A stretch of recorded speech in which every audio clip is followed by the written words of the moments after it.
হরে কৃষ্ণ। আমার নাম অমৃতা গোপাল দাসী। আমি আগে থাকতাম মায়াপুরে, বর্তমানে আমি আছি, আমার দেহ আছে ইংল্যান্ডে, কিন্তু আমার মন, আমার হৃদয়, আমার প্রাণ রয়েছে নবদ্বীপ ধামে। আপনি চলে আসুন সিধা মায়াপুরে। পরিক্রম তো আনন্দদায়ক, তো আপনারা সবাই চলে আসুন, আপনার জীবন সার্থক হবে। হরে কৃষ্ণ। হরে কৃষ্ণ। আমি পায়েল সিংহ। আমি রায়গঞ্জ থেকে এসেছি মায়াপুরে পরিক্রমা করতে। আমাদের 3 দিন পরিক্রমা হলো, তবে 3 দিনের মধ্যে আমাকে রাজাপুর ভীষণ ভালো লাগছে। সেখানে ভীষণ আনন্দ হয়, প্রতিদিনই আনন্দ হয়, তবে আজকে রাজাপুরের আনন্দটা বেশি ছিল। আপনি কোথা থেকে আসছেন মাতাজি? পূর্ব মেদিনীপুর থেকে। নাম? মানসী পয়রা। এই প্রথম বছর না আগেও না, করেছেন? আগেও করে গেছি। কোন বছরটা ভালো লাগলো? প্রতি বছরই ভালো লাগে, কোনো বছরে কোনো খারাপও না, কোনো খুবই ভালো। আর এখানকার এই যে 3 দিন পরিক্রমার মধ্যে কোন দিন সব থেকে ভালো লেগেছে? সব দিনই ভালো, কোনো দিন নেই কষ্ট নেই, কোনো এও নেই। প্রসাদ ভালো লাগছে? প্রসাদ হরি বল।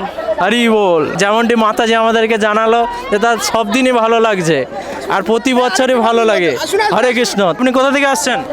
আমি দক্ষিণ দিনাজপুর থেকে। আর আপনি? রায়গঞ্জ থেকে, উত্তর দিনাজপুর। উত্তর দিনাজপুর। তো প্রথম বছর না আগেও করেছেন? প্রথম বছর।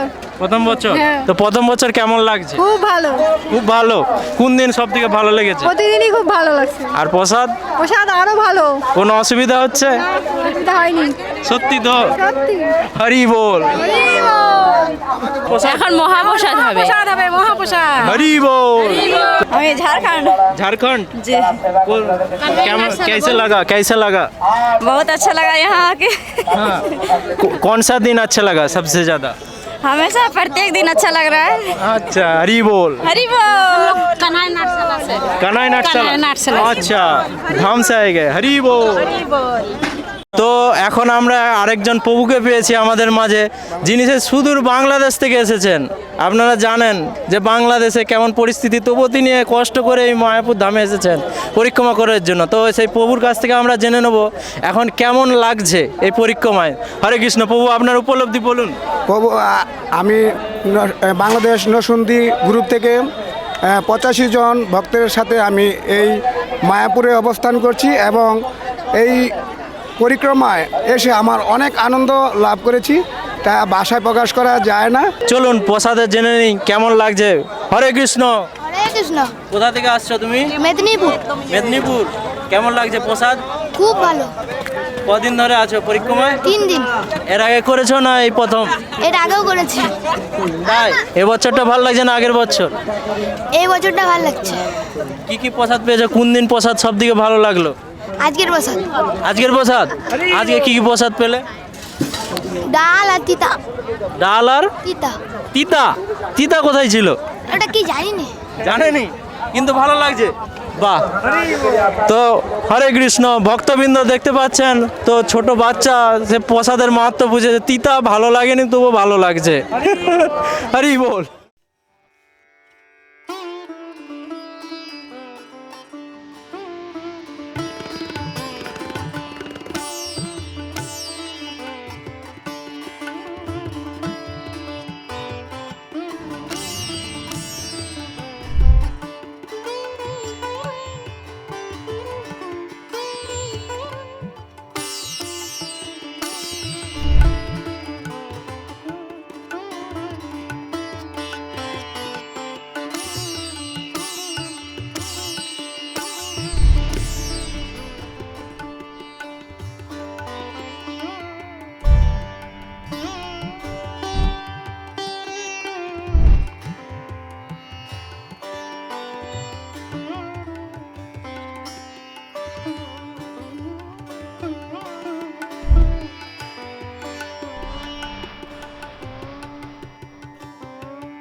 Krishna Chaitanya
भक्तनाथ प्रहलाद महाराज की, हरे कृष्ण नामट्ट संघ की जय, नवद्वीप मंडल परिक्रमा की।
दिवस 3 दिन प्राय হয়ে যাচ্ছে। কালকে আমরা সীমান্ত দ্বীপে অবস্থান করেছিলাম। সীমান্ত দ্বীপ ভক্তির প্রণাঙ্গ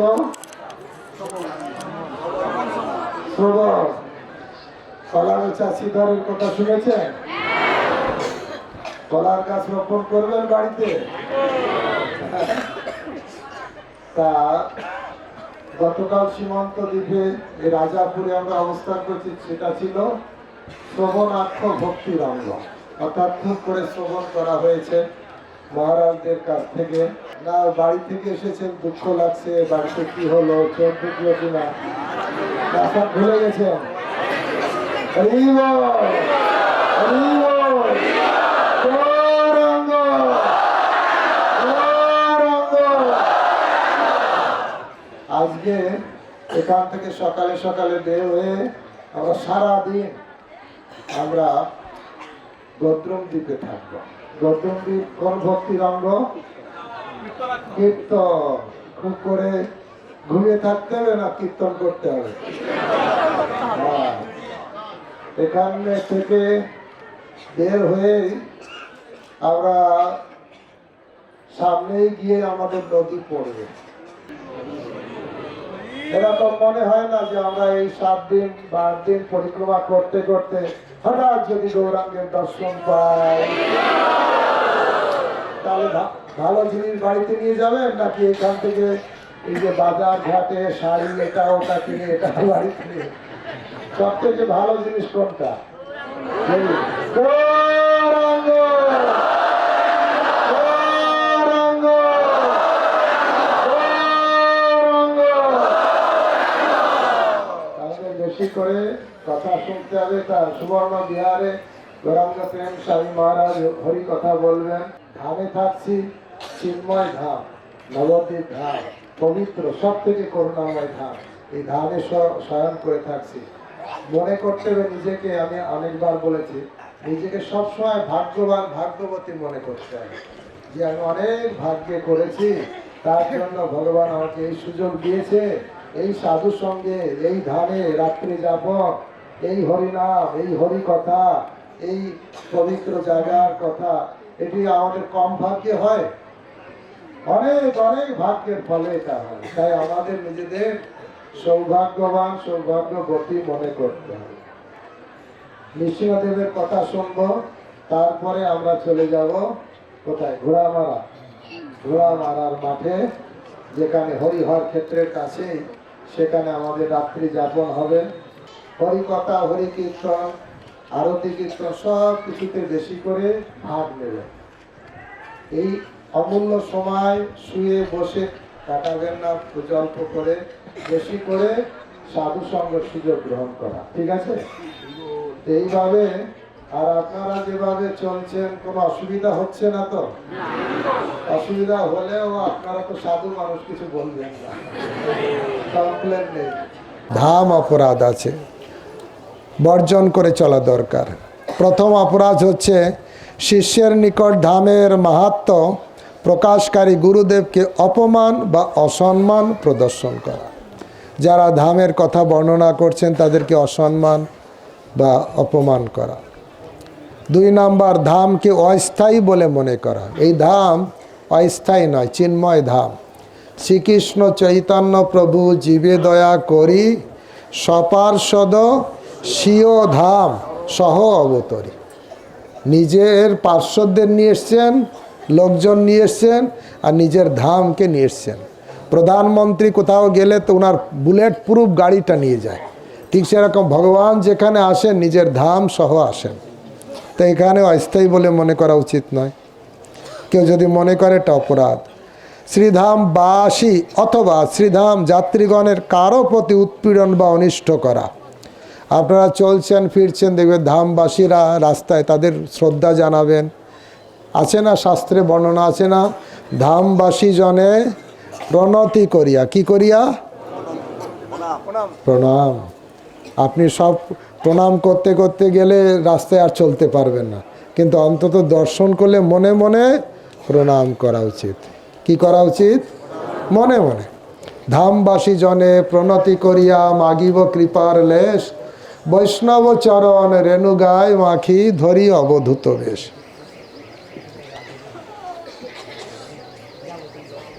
অথবা উৎপীড়ন বা অনিষ্ট করা, অথবা তাহাদিওকে সাধারণ জড়লোক বলে মনে করা। শ্রীধাম বাসকালে জড়কর্ম করা।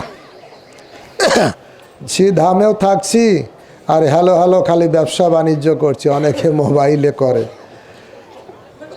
5 নম্বর হচ্ছে বিগ্রহ অর্চন, শ্রীনাম কীর্তনকালে অর্থ সংগ্রহ করা ও তদ্বারা ব্যবসা করা। 6 নম্বর শ্রীধামকে বাংলার মতন করো, জড়দেশ বা রাজ্যের অন্তর্ভুক্ত বলে মনে করা। শ্রীধামকে কোনো দেবতার সহিত সম্মানযুক্ত স্থানে সমান বলে মনে করা, অথবা শ্রীধামের সীমা নিরূপণের চেষ্টা করা। শ্রীধাম বাসকালে পাপকর্ম করা। বৃন্দাবন ও নবদ্বীপের মধ্যে পার্থক্য নির্দেশ করা। শ্রীধামের মাহাত্ম্য প্রকাশকারী শাস্ত্রের নিন্দা করা। শ্রীধামের মাহাত্ম্যকে কল্পিত বলে মনে করে অবিশ্বাস করা। এই রকম 10টা ধাম অপরাধ আছে। তাই আমাদের জ্ঞাতে অজ্ঞাত যেন এই ধাম অপরাধ না হয়, তার জন্য আমরা চেষ্টা করব। আমাদের সৌভাগ্যের বিষয়ে আমাদের মাঝে উপস্থিত হয়েছেন পূজ্যপাদ চারুচন্দ্র প্রভু। আসুন প্রভু।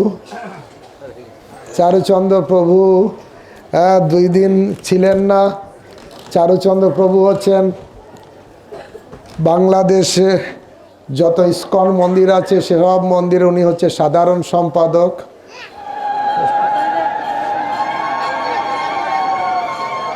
লাইটগুলো কোথায় পারবেন? এগুলো মনে থাকে না,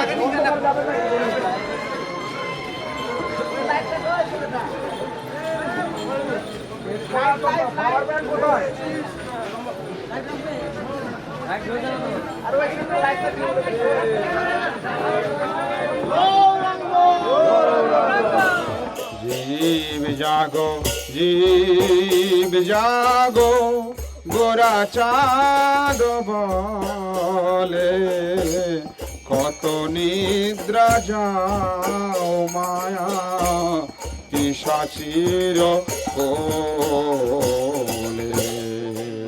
জাগো জীব জাগো, গোরা চাঁদ বলে, কত নিদ্রা যাও মায়া পিশাচীর কোলে। জীব জাগো, জীব জাগো, গোরা চাঁদ বলে, কত নিদ্রা যাও মায়া পিশাচীর কোলে। জাগো জীব জাগো, গোরা চাঁদ বলে, কত নিদ্রা যাও মায়া পিশাচীর কোলে। ভজিব বলিয়া এসে সংসার ভিতরে, ভজিব বলিয়া এসে সংসার ভিতরে, আর ভজিব বলিয়া এসে সংসার ভিতরে ভজিব বলিয়া এসে সংসার ভিতরে বলিয়া রহিলে তুমি অবিদ্যার ভারে বলিয়া রহিলে তুমি অবিদ্যার ভারে আর ভুলিয়া রহিলে তুমি অবিদ্যার ভারে ভুলিয়া রহিলে তুমি অবিদ্যার ভারে ভুলিয়া রহিলে তুমি অবিদ্যার ভারে ভুলিয়া রহিলে তুমি অবিদ্যার জীব জাগো জীব জাগো গোরা চাঁদ বলে কত নিদ্রা যাও মায়া পিশাচীর জাগো জীব জাগো গোরা চাঁদ বলে কত নিদ্রা যাও মায়া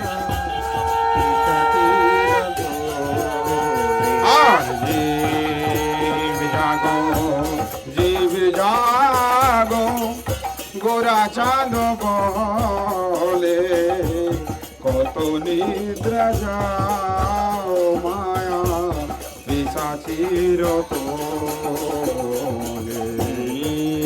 জাগো জীব জাগো গোরা চাঁদ বলে কত নিদ্রা যাও মায়া পিশাচীর কোলে হরে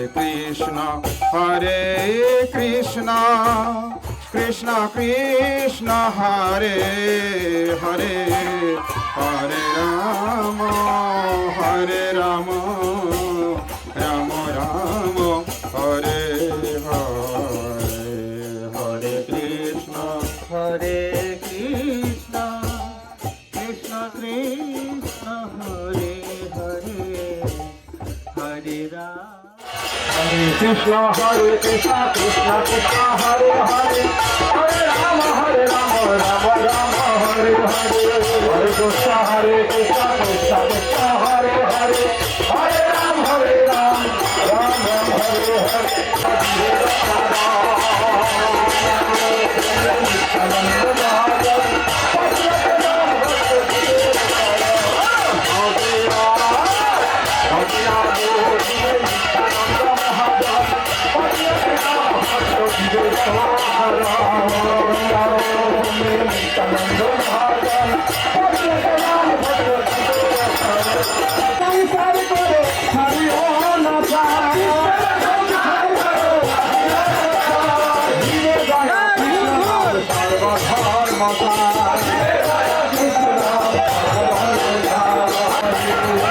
Hare Krishna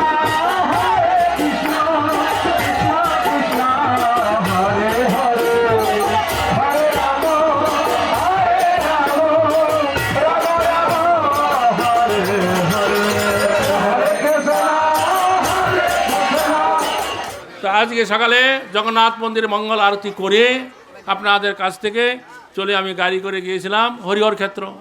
তখন ওখানে মঙ্গল আরতি শেষ, আমি বললাম তাড়াতাড়ি আসো, হরে কৃষ্ণ। তারপরে ওরা এলো, একটু কীর্তন হলো, সেখানে হরিহর ক্ষেত্রের কথা বললে আমরা তাড়াতাড়ি গোড়াদ হয়ে গেলাম, এরাও চলে গেল। তো গোড়াদহের কথা, অনেক লীলা, কালিয়া দমন লীলা, এগুলো বলতে বলতে দেরি হয়। আর আমার কাছে খালি ফোন এসে আমাকে পেতে পুস্তক করছে, তাড়াতাড়ি আসুন, আমরা এসে গেছি, আসুন, তাড়াতাড়ি আসুন। কিন্তু আমি এইখানে এসে দেখলাম এইখানে এখনও সব লোক আসে নাই। আমি যখন আসি তখন অনেক লোক আসতেছে, বুঝতে গেল। আবার এখানে ঢুকার পথে দেখলাম বহু লোক আনন্দে খাওয়া পিয়া করছে, অনেকে তো কেনাকাটা করছে। আজকে দোকানদাররা, কালকে আমি বলে দিয়েছিলাম এখানে কেউ কিনবেন না, বেচা হয় না, আজকে কেউ আসে নাই। এটা ভালো যে প্রতিদিন আমি ওখানে বললাম যে এই পরিক্রমা যখন চলবে, যেখানে কথা হবে সেখানে কেউ কোনো জিনিস কিনবেন না। আমরা যেই ক্যাম্পে যাব দেখবেন ওখানে অনেক দোকানদার বসে আছে, যত খুশি ওখানে গিয়ে কিনেন, দরাদরি করেন।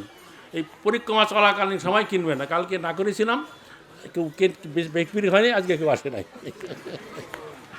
আরে কৃষ্ণ। তো যাই হোক, আপনারা যখন নদী পার হয়ে এই পার এলেন, সঙ্গে সঙ্গে আপনারা গোদ্রম দ্বীপে প্রবেশ করলেন। তাই গোদ্রম দ্বীপ হচ্ছে কীর্তনাক্ষ ভক্তির পাদপীঠ। আজ এবং আগামীকাল প্রায় অধিকাংশ সময়ে গোদ্রম দ্বীপে থাকবেন, কীর্তন করবেন, নাচবেন। আচ্ছা, তা আমি একটু সংক্ষেপে বলি না, প্রতিটা পয়ার ধরে বলছি না। এই যে সুবর্ণ বিহারের কথা 7ম অধ্যায়ে 99 পৃষ্ঠায় বর্ণনা করা আছে। শ্রী সুবর্ণ বিহার, দেবপল্লী, মন্দাকিনী, নৃসিংহ ক্ষেত্র। তো আমি সার কথাটা বলে দিচ্ছি, কোনো কথা বাদ দেব না। তো নিত্যানন্দ প্রভু আগের দিন কোথায় ছিলেন? কালকে আপনারা কোথায় ছিলেন? সন্ধ্যাবেলা শ্রীধরঙ্গন, সেটাকে বিশ্রামস্থলী বলে। যখন রাত্রি প্রভাত হইল, সেখান থেকে নিয়ে ভক্তগণকে নিয়ে এই জলঙ্গি নদী পার হয়ে গোদ্রম দ্বীপে প্রবেশ করলেন এবং চলতে চলতে এই সুবর্ণ বিহার চলে এলেন। এখানে এসে নিত্যানন্দ প্রভু বললেন যে এই যে স্থান, এই অত্যন্ত মহত্বপূর্ণ স্থান, সত্যযুগের কথা। সত্যযুগে এখানে সুবর্ণ সেন নামক একজন রাজা এখানে রাজত্ব করত, বুঝতে পারছেন। অনেক বয়স হয়ে গেল, রাজকর্ম থেকে বিরত হচ্ছে না। কি করে তার মান সম্মান, যশ, অর্থ, প্রতিপত্তি বৃদ্ধি হবে, এই চিন্তা রাজা করে যায়। কিন্তু আমাদের বৈদিক বিধান অনুসারে কি বর্ণনা করা আছে? জীবনের অর্ধেক বয়স হয়ে গেলে এই সংসার ধর্ম কর্ম থেকে বিরত হবে এবং কি করবে? পারমার্থিক কর্ম করে সম্পূর্ণ সময় ভগবানের নাম ধ্যান চিন্তায় রত হবে। কিন্তু রাজা কি করলেন না? সেই কাজ করলেন না। শুনছে শুনছে, সবাই শুনছে, শুনতে পাচ্ছে, ভালো মাইক। ওই দলের মাইক গোলমাল করছে, আজকে পাল্টাপাল্টি করে দিলাম। লেডিসেরটা পুরুষের কাছে আনলো, পুরুষের লেডিসের কাছে দিলাম, ঠিক হলো। তখন ওই রাজা কিন্তু তা করছিল না, সে বিষয়কর্ম করে যাচ্ছিল।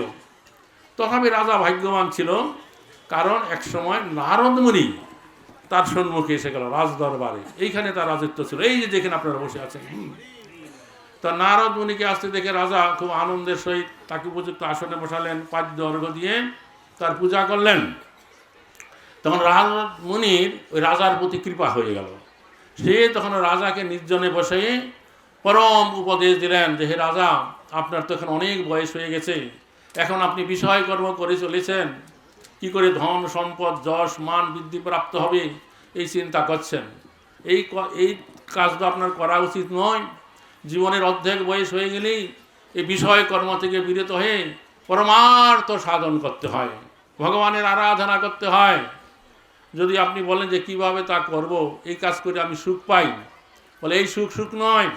আর কিছুদিন পরে যখন আপনার এই দেহের পতন হবে, তখন আপনার এই যে পুত্র জ্ঞাতিগণ তারা এসে কি করবে? আপনার এই দেহটাকে শ্মশানে নিয়ে গিয়ে জ্বালিয়ে পুড়িয়ে কেঁদে কেটে বাড়িতে ফিরবেন। আর এই যে এত কষ্ট করে এত ধন সম্পদ সংগ্রহ করছেন, তার সাথে কিন্তু আপনার আর কোনো সম্পর্ক থাকবে না।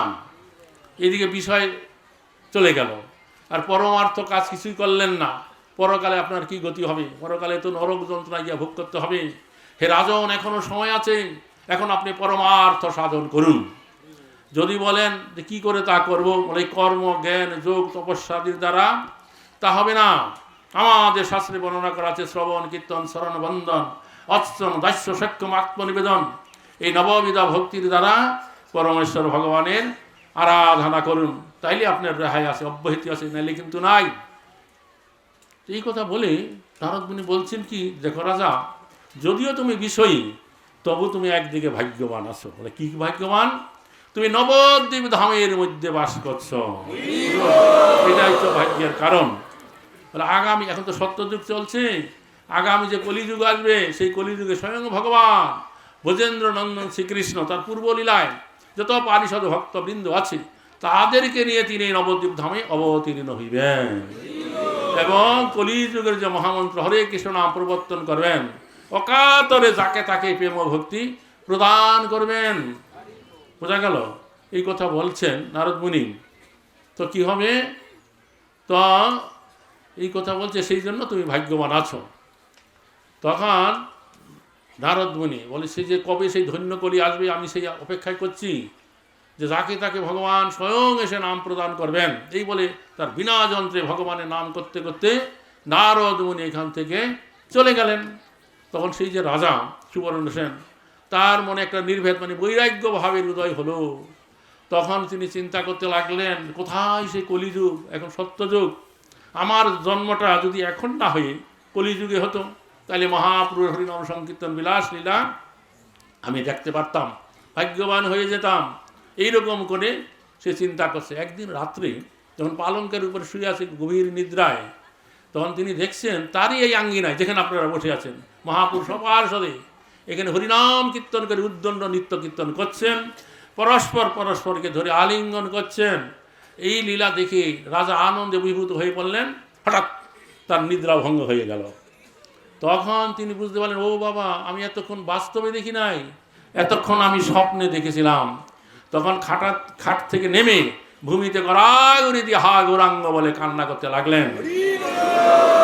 তখন আকাশ থেকে দৈববাণী হলো, রাজা তুমি এতটা অধৈর্য হইও না, আগামী কলিযুগে যখন গৌরাঙ্গ মহাপ্রভু অবতীর্ণ হইবেন এই নদিয়ায়, তখন তুমি আবার মানব জীবন প্রাপ্ত হবে এবং তুমি বুদ্ধিমন্ত খান নাম প্রাপ্ত হয়ে যাবে এবং মহাপ্রভুর এই যে লীলা তুমি ভালো করে দেখতে পারবে, তার অনেক সেবা করবার সুযোগ তুমি প্রাপ্ত হয়ে যাবে।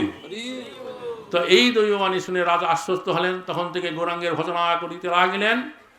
তো মহাপ্রভুর আবির্ভাবের কিছুকাল পূর্বেই এই সুবর্ণ সেন রাজা এই নবদ্বীপ ধামে তিনি মানব জীবন প্রাপ্ত হলেন এবং বুদ্ধিমন্ত খান নাম প্রাপ্ত হয়ে গেলেন এবং মহাপ্রভুর যে 24 বছর নদিয়া লীলা তিনি ভালো করে দেখলেন এবং মহাপ্রভুর অনেক সেবা তিনি করলেন। তার মধ্যে একটা সেবার কথা উল্লেখ আছে চৈতন্য ভাগবতমে। মহাপ্রভু যখন চৈতন্য মঠে বিবাহ করে, যখন এই যে নাটক অভিনয় করবেন, নাটক করতে গেলে অনেক সাজ পোশাক কিনতে হয়, সমস্ত সাজ পোশাক এই বুদ্ধিমন্ত খান তিনি এনে দিলেন যা যা লাগবে। তারপরে আরেকটা সেবার কথা বর্ণনা করা আছে। মহাপ্রভু যখন দ্বিতীয়বার বিষ্ণুপ্রিয়া ঠাকুরানীর সাথে তার বিবাহ ঠিক হলো, তখন মহাপ্রভুর আত্মীয় স্বজন বন্ধু বান্ধব তারা একত্রে বসে ইষ্টকুষ্টি করছিলেন, এই যে নিমাই পণ্ডিতের বিবাহটা হবে এটা কেমন করে হবে। তখন সেই সভাতে সুবুদ্ধি রায় বললেন, সুবুদ্ধি খান, বুদ্ধিমন্ত খান, যে নিমাই পণ্ডিতের বিবাহটা এমন ঐশ্বর্যপূর্ণভাবে হতে হবে যেন কোনো রাজার ছেলে বিবাহ করতে যাচ্ছে, আর এর যা ব্যয় হয় সব আমি বহন করব। তখন অন্য ভক্তরা, আরে তুমি একা কেন দিবে, তোমার একার দায় নাই, আমারও কিছু দিব। তাই নিমাই পণ্ডিতের বিবাহটা অত্যন্ত ঐশ্বর্যপূর্ণভাবে হয়েছিল। বিবাহের আগের দিন কি হয়, অধিবাস হয়। অধিবাসী আত্মীয় স্বজন বন্ধু বান্ধব সবাই আসে, উলুধ্বনি বাদ্যবাজনা বাজে এবং গুয়া পান বিতরণ হয়, সন্দেশ কলা বিতরণ হয়। তো সেইখানে এত গুয়া পান বিতরণ হয়েছিল, এক একজন 4বার 5বার সন্দেশ কলা নিচ্ছে। মহাপুর আজ্ঞা দিল, যে যতবার চাই দিতে থাকো, কোনো চিন্তা নাই। তখন অন্যান্য লোক যারা ছিলেন উপস্থিত তারা দেখে ভাবলেন, চিন্তা করলেন, এই অধিবাসের দিনে যা ব্যয় হলো এর দ্বারা 4-5টা বিয়ে হয়ে যায়। তারপরে যখন মহাপ্রভু পরের দিন বিবাহের দিন পালকিতে করে দোলায় চড়ে এমন সুন্দর পালকি সাজানো গোছানো হলো, আর তখন ইলেকট্রিক লাইট তো ছিল না, ঝরুল উঠো আনা হলো আগে পিছে পালকির। আবার অনেক ভাট বাদ্যকার তারা গীত গায়, তারা আগে পিছে চলতে লাগলো। আর এমন শোভাযাত্রা দেখে নবদ্বীপের লোকেরা তো অবাক হয়ে গেল, যেন কোনো রাজার ছেলে বিবাহ করতে যাচ্ছে। বুঝে গেল? এটা এই বুদ্ধিমন্ত খানের পরিচালনায় সেটা হয়েছিল। তারপরে মহাপ্রভু যখন 24 বছর শেষে সন্ন্যাস গ্রহণ করলেন, গৃহত্যাগ করে, তখন তার 2 বছর পর থেকে মহাপুরুর নির্দেশ অনুসারে এই বঙ্গদেশ থেকে তার ভক্তরা 300-400 ভক্তের একটা দল নীলাচলে যেতেন। 4 মাস তারা থাকতেন। জগন্নাথের গুন্ডিচা মন্দির মহাপ্রভু করতেন, রথযাত্রায় কীর্তন করতেন 7টা দলে বিভক্ত হয়ে। রথযাত্রা হয়ে যাওয়ার পরে সেই সমস্ত ভক্তরা নীলাচল ধামে 4 মাস তারা অবস্থান করতেন। এর ভিতরে জগন্নাথের যে ঝুলন যাত্রা, জন্মাষ্টমী, রাধা অষ্টমী, বিজয়া দশমী, একাদশী, তারপরে কার্তিকে পূর্ণিমা অতিবাহিত হলে মহাপ্রভু ভক্তগণকে বিদায় দিতেন। তো সেই সময় প্রতি বছরেই এই বুদ্ধিমন্ত খান নীলাচলে গিয়ে মহাপ্রভু লীলা দর্শন করতেন। বোঝা গেল? তো এইভাবে যখন এখানে এই সমস্ত লীলা কথা নিত্যানন্দ প্রভু বর্ণনা করলেন, তো আপনারা তো জানেন যে শ্রীবাস ঠাকুর কি নারদ মুনির অবতার। তো সঙ্গে সঙ্গে নারদের ভাবে আবিষ্ট হয়ে হা গৌরাঙ্গ বলে শ্রীবাস ঠাকুর এই ভূমিতে গড়াগড়ি দিয়ে কী করতে লাগলেন? কান্না করতে, কীর্তন করতে লাগলেন।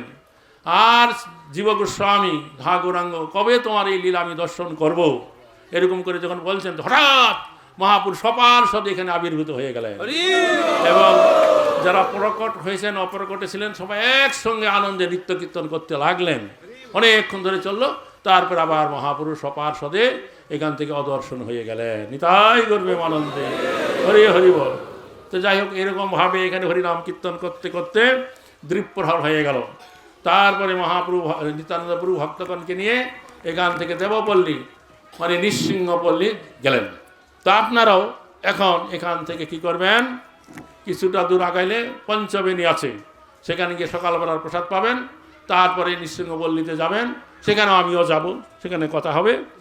হ্যাঁ, কালকেও গেছি। তারপরে আর ঘোড়ামারা মাঠে গিয়ে আপনারা বিশ্রাম করবেন আজকে, এবং আজকে বিকালেই আমি ঘোড়ামারা মাঠে চলে যাব। এই যে গত 3 দিন ধরে ওইখানে গিয়ে হরিহর ক্ষেত্রের কথা বলবো। গত 3 দিন হয়ে গেল। আপনাদের কারো মনের জন্য কোনো প্রশ্ন থাকে সেটা আমাকে জিজ্ঞাসা করবেন, আমি উত্তর দিতে চেষ্টা করব। হরে কৃষ্ণ। ঠিক আছে।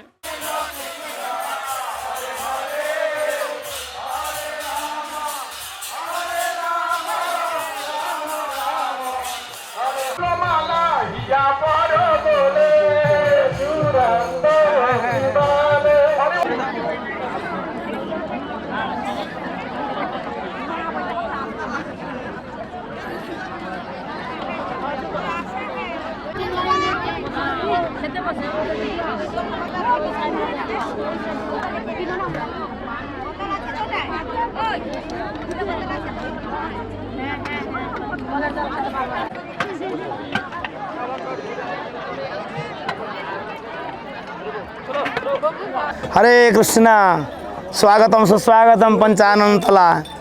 এই যে শিবতলা যাকে বলা হয়, তো এই শিবতলায় আমাদের এখানে ভক্তরা প্রসাদ পাচ্ছেন। কেবল এখানে আমাদের প্রসাদ পাওয়াটাই হয়, কেননা অত্যন্ত বিস্তীর্ণ জায়গা, দেখেন অত্যন্ত সুন্দর জায়গায়। আর গ্রামের লোকেরা এত আমাদেরকে সহযোগিতা করেন, তারা এসে এখানে ডিস্টার্ব করেন না।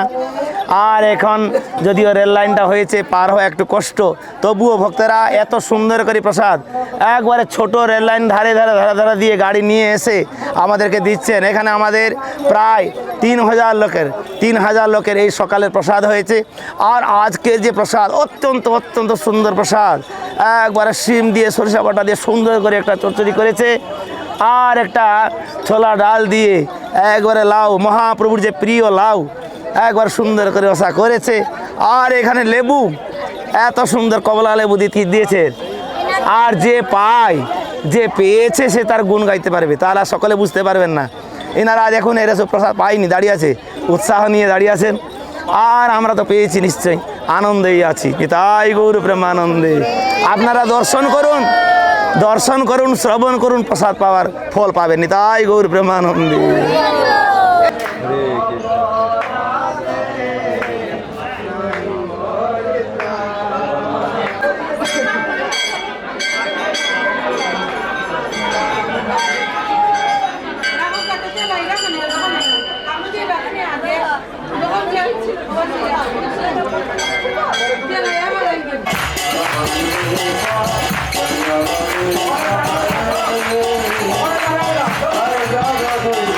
Hare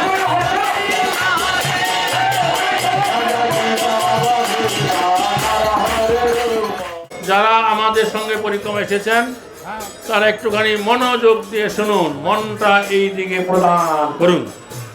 আপনারা যেখানে সুবর্ণ বিহার দেখলেন, সুবর্ণ বিহারের কথা শুনলেন, তারপরে নিত্যানন্দ প্রভু ভক্তগণকে নিয়ে চলতে চলতে এই নৃসিংহপল্লীতে এসে উপনীত হইলেন।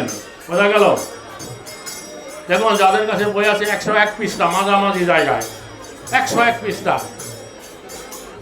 মাঝামাঝি জায়গায় বই আছে, তা দেখুন, বের করুন। তবে তো চলিল সবে গৌরীগীত কলে ওরে দেবপল্লী গ্রামের ভিতরে, তথায় বিশ্রাম করিল দেবের অতিথি হইল মধ্যাহ্ন ভোজন অত্যপর। তারপর সেই সুবর্ণ বিহার থেকে চলতে চলতে তারা এই যে দেবপল্লী, নৃসিংহপল্লী, এখানে এসে উপনীত হইলেন। এবং এখানে এসে তারা কি করলেন? দেবতাদের অতিথি হইলেন। তারপর মধ্যাহ্নকালীন ভোজন সমাপন করলেন। দিবসের শেষ জামিন সকলে ভ্রময় গ্রামে, প্রভু নিত্যানন্দ তবে কয় দেবপল্লী এই হয় শ্রী নৃসিংহ দেবালয়, সত্যযুগ হইতে পরিচয়। তো বিকালবেলা অপরাহ্নকালে নিত্যানন্দ প্রভু ভক্তগণকে নিয়ে এই গ্রাম ঘুরে দেখাচ্ছেন। বলছেন এর নাম হচ্ছে দেবপল্লী, নৃসিংহদেবের দেবালয়। সত্যযুগ থেকে এই স্থান পরিচয় আছে। প্রহ্লাদের দয়া করি হিরণ্যে বদিয়া হরে, এই স্থানে করিল বিশ্রাম ব্রহ্মাদি দেবগণ নিজ নিজ নিকেতন, করি এক বসাইল গ্রাম। বলছে যে প্রহ্লাদকে দয়া করে হিরণ্যকে বধ করে নৃসিংহদেব এই স্থানে এসে তিনি বিশ্রাম করলেন। আর এই সেইখানে যে একটা জলাশয় দেখছেন আপনাদের পিছন দিকে, আমার সম্মুখ দিকে, হচ্ছে মন্দাকিনী নদী। এবং দেবতারা সকলে মিলে আলাদা আলাদা করে একটা ভজন কুটির করলেন। তো নৃসিংহ মন্দাকিনী তট ধরি চিরায় বসতি করি, শ্রী নৃসিংহ সেবায় হইল রতম। শ্রী নৃসিংহ ক্ষেত্র নাম নবদ্বীপে এই ধাম, পরম পাবন শাস্ত্রমতে। তো ব্রহ্মাদি দেবতারা তারা এখানে এসে কি করলেন? নিজ নিজ নিকেতন, নিজ নিজ কুটির নির্মাণ করে নৃসিংহদেবের সেবায় নিযুক্ত হইলেন। এর নাম হচ্ছে নৃসিংহ ক্ষেত্র। নবদ্বীপে এই নাম হচ্ছে পরম পাবন শাস্ত্রমতে। যে সূর্যটিলা ব্রহ্মটিলা নৃসিংহ পূরবে ছিলা, এবে স্থান হইল বিপর্যয়। গণেশের টিলা হের ইন্দ্র টিলা তার পর, এই রূপ বহু টিলাময়। বলে এখানে দেখতে পাচ্ছ যে সূর্য টিলা ব্রহ্ম টিলা নৃসিংহদেবের পূর্বে ছিল, এবে সব বিপর্যয় হয়ে গেছে। তো গণেশের টিলা দেখো, ইন্দ্র টিলা তার পর, এই রূপ বহু টিলাময়। এই দেখো গণেশের টিলা, সূর্য টিলা, ইন্দ্র টিলা, বহু টিলাময়। তা বিশ্বকর্মা মহাশয় নির্মিলা প্রস্তরময়, কত শত দেবের বসতি। কালে সবল পাইল মন্দাকিনী শুকাইল, টিলা মাত্র আছে ও সম্প্রতি। তো বিশ্বকর্মা মহাশয় এই সমস্ত টিলা নির্মাণ করলেন প্রস্তরময়, অনেক শত শত দেবের বসতি। কালে ক্রমে সমস্ত কিছু লোপ পেয়ে গেল, মন্দাকিনী নদীর ধারা শুকাইয়া গেল, এখন শুধুমাত্র টিলা আছে। শিলাখণ্ড অগণন করয়েবে দর্শন, সেই সব মন্দিরের শেষ। পুনঃ কিছুদিন পরে এক ভক্ত নরবরে, পাবে নৃসিংহের কৃপালেশ। এর অসংখ্য শিলা আছে। তো সেই সময় মন্দিরের অবশেষ তা দর্শন করো। কিছুদিন পূর্বে একজন ভক্ত রাজা নৃসিংহের কৃপালেশ পাবেন। তারপর তিনি কি করবেন? বৃহৎ মন্দির করি বসাইবে নরহরি, পূর্ণ সেবা করিবে প্রকাশ, নবদ্বীপ পরিক্রমা তার এই এক সীমা, 16 ক্রোশ মধ্যে এই বাস। বলে কিছুদিন পরে একজন ভক্ত রাজা তিনি নৃসিংহদেবের কৃপা প্রাপ্ত হইবেন এবং এখানে একটা মন্দির নির্মাণ করে নৃসিংহদেবকে আবার এখানে বসাবেন। বোঝা গেল? তো বুঝতে পারলেন? এবারে যে ভক্তিবিনোদ ঠাকুর তিনি 3টা গ্রন্থ রচনা করেছেন নবদ্বীপ ধাম। একটা হচ্ছে পরিক্রমা খণ্ড, একটা প্রমাণ খণ্ড, আর একটা হচ্ছে ভাবতরঙ্গ। তো ভাবতরঙ্গ গ্রন্থে তিনি বর্ণনা করেছেন 237 পৃষ্ঠা। কিছুটা উপরের দিকে দেখুন, তা সুবর্ণ বিহারের কথা বলে এই নৃসিংহদেবের কথা বলছেন যে সুবর্ণ বিহারের পেয়েছেন 137 পৃষ্ঠা, ডাইন দিকে কিছুটা উপরের দিকে। তার পূর্ব দক্ষিণেতে শ্রী নৃসিংহপুরী, কবে বাহেরিব দেব পল্লীর মাধুরী, নরহরি ক্ষেত্রে প্রেমে গড়াগড়ি দিয়া, নিষ্কপট কৃষ্ণ প্রেম লইব আগিয়া। বলছেন যে এই নৃসিংহ ক্ষেত্রে এসে আমি কি করব? নরহরি ক্ষেত্রে প্রেমে গড়াগড়ি দিব আর নিষ্কপটে কৃষ্ণ প্রেম মাগিয়া লইব। এই দুষ্ট হৃদয়ে কাম আদি রিপুষায়, কুটি নাটি প্রতিষ্ঠা সাধ্য সদা রয়। তা আমার এই হৃদয়ে কি আছে? এই কাম আদি স্বররিপু আছে, কুটিনাটি প্রতিষ্ঠা সাধ্য আচরণ আছে, হৃদয় শোধন আর কৃষ্ণের বাসনা, নৃসিংহ চরণে মোর এই তো কামনা। আমার হৃদয় যাতে শোধন হয় এই প্রার্থনা আমি নৃসিংহদেবের কাছে জানাবো। হ্যাঁ, কাদিয়া নৃসিংহ পদে মাগিব কখন, নিরাপদে নবদ্বীপে যুগল ভজন। তো নৃসিংহদেবের চরণে আমি কৃপা করে মাগবো, কবে আমি নিরাপদে এই যুগল ভজন এই নবদ্বীপ ধামে যেন আমি করতে পারি। ভয়ে ভয়ে পায়ে তা যার দর্শনে সে হরি, প্রসন্ন হইবে কবে মোরে দয়া করি। তাই নৃসিংহদেবকে দেখে সবাই খুব ভয় পায়। হ্যাঁ, তো তিনি কবে দয়া করে আমার প্রতি প্রসন্ন হইবেন। যদ্যপি ভীষণ মূর্তি দুষ্ট জীবপতি, প্রহ্লাদ আদি কৃষ্ণ ভক্ত জনে ভদ্রয়তি। তো যদিও তিনি দুষ্ট লোকের প্রতি অত্যন্ত ভয়ঙ্কর ভীষণ, কিন্তু তার ভক্তের প্রতি তিনি অত্যন্ত সুদয়। তাই প্রহ্লাদ তার প্রমাণ। কবে বা প্রসন্ন হয়ে সকৃপা বচনে, নির্ভয়ে করিবে এ মুরয় কিনেচনে। কবে নৃসিংহদেব আমার প্রতি কি প্রসন্ন হবেন এবং কৃপাপূর্ণ বচনে বলবেন এই আমার মতন এই অকিঞ্চনকে, সৎসন্দে বৈষহে বৎস শ্রী গৌরাঙ্গ ধামে, যুগল ভজন হোক রতি হোক নামে। তুমি সৎসন্দে নিশ্চিন্তে এই নবদ্বীপ ধামে বসো আর যুগল ভজনে তোমার রতিমতি হোক। মম ভক্ত কৃপা বলে বিঘ্ন যাবে দূরে, শুদ্ধ চিত্তে ভজ রাধা কৃষ্ণ রসপুরে। এই বলি কবে মোর মস্তকাই উপর, শ্রিয় শ্রী চরণ হস্তে ধরিবে ঈশ্বর। তাই বলে তার পাদপদ্ম আমার মস্তকে ধারণ করবেন। এই বলে আমার মস্তকে ধারণ করবেন। অমনি যুগল প্রেমে সাত্বিক বিকারে, ধরায় লুটিব আমি নৃসিংহ ক্ষেত্রে। আমি তখন একবার এই ধরণীতে লুটিয়ে পড়ব তার এই কৃপা দর্শন করে। হরে কৃষ্ণ কৃষ্ণ কৃষ্ণ হরে হরে, হরে রাম রাম রাম হরে হরে। তো এইটা হচ্ছে নৃসিংহদেবের স্থান। তো হিরণ্যকশিপু, প্রহ্লাদ মহারাজ তারা দক্ষিণ ভারতে বাস করতেন। কোন প্রদেশ?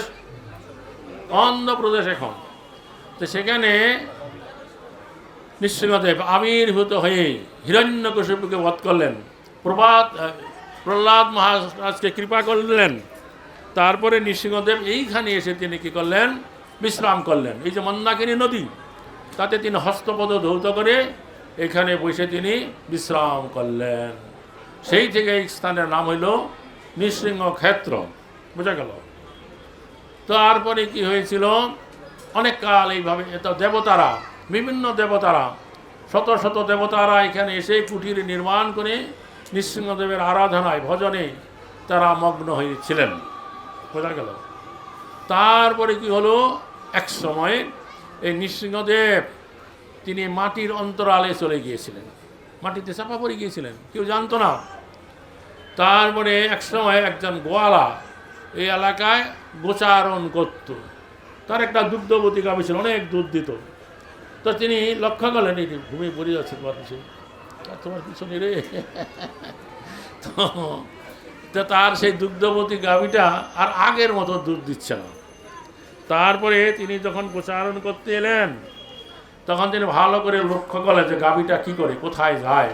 তিনি দেখলেন ওই গাভীটা দলবল ছেড়ে এই স্থানে একটা স্থানে চলে এসছে, আর এমন করে দাঁড়াইছে তার বাট থেকে স্বাভাবিকভাবে দুধ মাটিতে পড়ে যাচ্ছে। বোঝা গেল? তখন তিনি বুঝতে পারলেন না রহস্যটা কি। ব্রাহ্মণ পণ্ডিতদের সাথে ইনি আলোচনা করলেন, পরামর্শ চাইলেন কি ব্যাপার। তখন ব্রাহ্মণ পণ্ডিতরা বললেন, নিশ্চয়ই ওই স্থানে কোনো দেবতার অধিষ্ঠান আছে, তুমি ভালো করে লোকজন নিয়ে মাটি সরাও, সেখানে কোনো দেবতাকে প্রাপ্ত হয়ে যাবে। তো আবার যখন লোকজন এনে মাটি আস্তে আস্তে সরাতে লাগলেন, সে মাটির নিচে এই নৃসিংহদেবকে প্রাপ্ত হয়ে গেলেন। তখন আমাদের দেশের রাজা, নদিয়ার রাজা, এখানে এসে এই মন্দির নির্মাণ করলেন, ব্রাহ্মণ নিযুক্ত করলেন, তার সেবা পূজার ব্যবস্থা করলেন। এইভাবে এই নৃসিংহদেব এইখানে আবার পুনরায় প্রতিষ্ঠিত হলেন, লোকজন আসতে লাগলো, তার সেবা পূজা চলতে লাগলো। এইভাবেই নৃসিংহদেবের সেবা পূজা চলছে। রাজা ওই মন্দির করেছে, ভোগের ঘর করেছে, কোনো নাট মন্দির ছিল না। আমাদের আন্তর্জাতিক কৃষ্ণ ভাবনামৃত সংঘের যে ভক্তি বেদান্ত চ্যারিটি ট্রাস্ট আছে, তার পক্ষ থেকে প্রথম ওই পাশের নাট মন্দিরটা করা হয়েছিল। তার কয়েক বছর পরে আবার এই পাশের নাট মন্দিরটা করাইছেন। ওই যেখানে বোর্ড লেখা আছে, ইংরাজিতে লেখা আছে ওই যে উপরে। বোঝা গেল? তো যাই হোক, আমরা এইটা হচ্ছে নবদ্বীপ ধামের একেবারে পূর্ব দক্ষিণ প্রান্তের একেবারে শেষ সীমা। বোঝা গেল? কিন্তু আই করবে আনন্দ হরি হল। এরপরে আর নবদ্বীপ ধাম নাই, এখানে উত্তর পূর্ব দক্ষিণ পূর্ব কোণা নবদ্বীপ ধামে। তো ঠিক আছে, আর কি বলবো। নৃসিংহদেব হচ্ছে আমাদের এই ভক্তি বিঘ্ন বিনাশ করে। আমাদের ভক্তিপথে অগ্রসর হতে গেলে যত বিঘ্ন আসে, বাধা বিপত্তি আসে, নৃসিংহদেবের কাছে যদি আমরা আকুলভাবে প্রার্থনা জানাই, নৃসিংহদেবে কৃপা করে আমাদের এই ভক্তিপথের যত বিঘ্ন আছে তা তিনি দূর করে দেন। আর এই ভক্তিরাজ্যে নৃসিংহদেব প্রথম দ্বারে বসে আছেন। এই নৃসিংহদেবের কৃপা ছাড়া কেউ ভক্তিরাজ্যে প্রবেশ করতে পারে না। এই জন্য এই নৃসিংহদেবের কৃপা পাওয়া আমাদের অতীব দরকার আছে।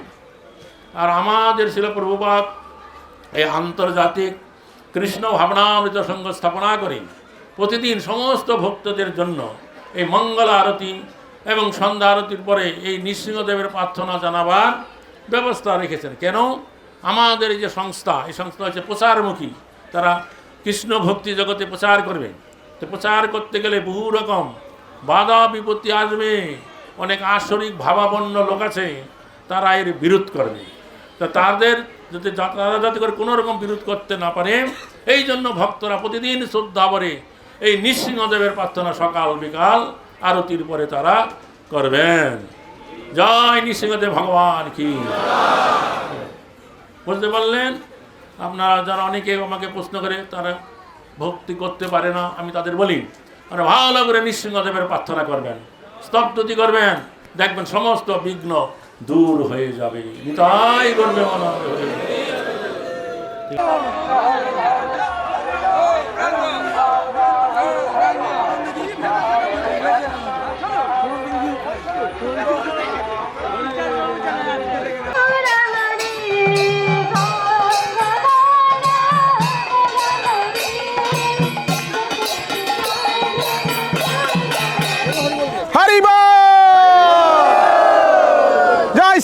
নিতাই কি, নবদ্বীপ ধাম পরিক্রমা কি, পরিক্রমাকারী ভক্তবৃন্দ কি, শ্রীল প্রভুপাদ কি।